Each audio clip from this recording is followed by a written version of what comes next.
Evropa stoji na razpotju. Ali bo socialna, ali pa je ne bo. Po izbruhu krize leta 2008 je Evropa izkazala brezmejno solidarnost s finančnimi institucijami, ki so z neodgovornim špekuliranjem sprožile krizo. Najprej desetine, nato stotine milijard evrov je steklo po žilah finančnih metropol. Po navodilih Evropske komisije so države denarne tokove preusmerile iz bolnišnic, šol, univerz in pokojnin.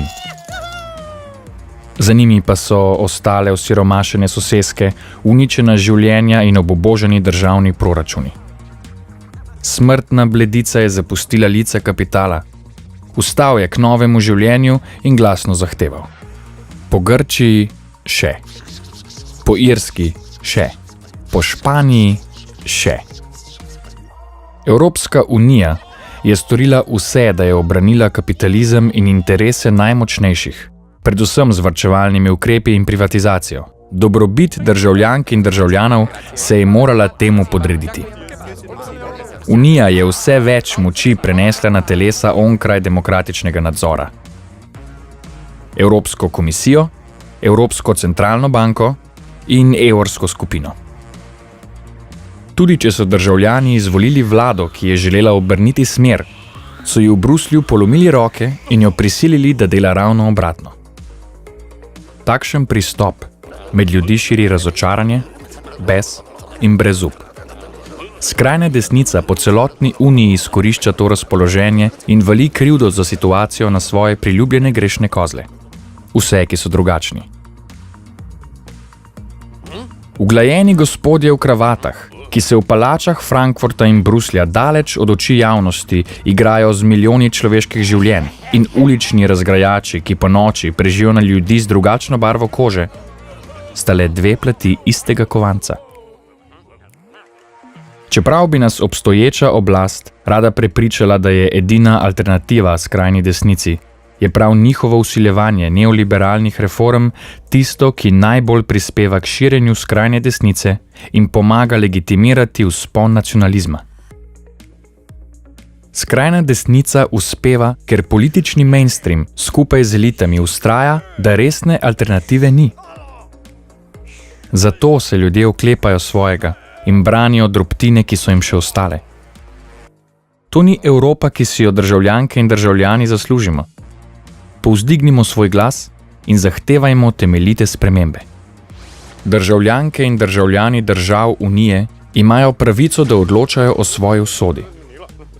Ne lobisti, ne finančna oligarhija, ne neizvoljeni tehnokrati nimajo pravice pisati naše prihodnosti. Evropa, kjer se korporacijam splača vlagati ogromne količine denarja v lobiranje, ne posluša malega človeka.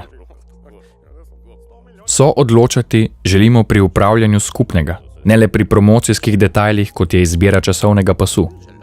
Zagotoviti je treba demokratično odgovornost in transparentnost delovanja vseh institucij EU, vključno s centralno banko. Odpraviti arbitrarna pravila, ki omejujejo porabo javnega denarja, in okrepiti Evropski parlament v odnosu do Evropske komisije in Sveta Evropske unije.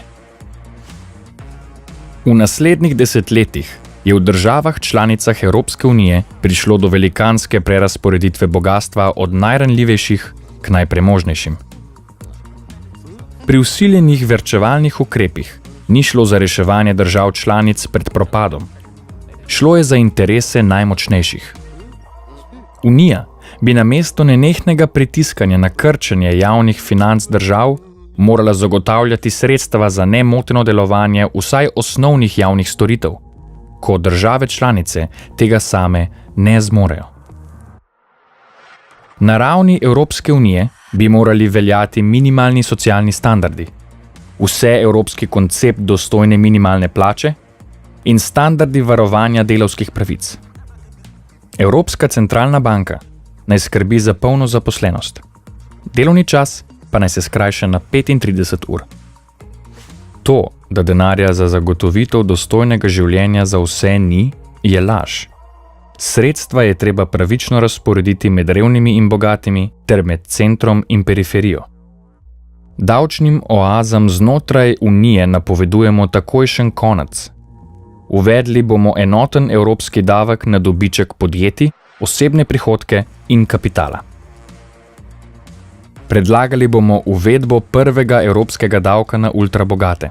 S temi sredstvi bomo okrepili kohezijski sklad, ki bo sredstva usmerjal v razvoj manj razvitih regij.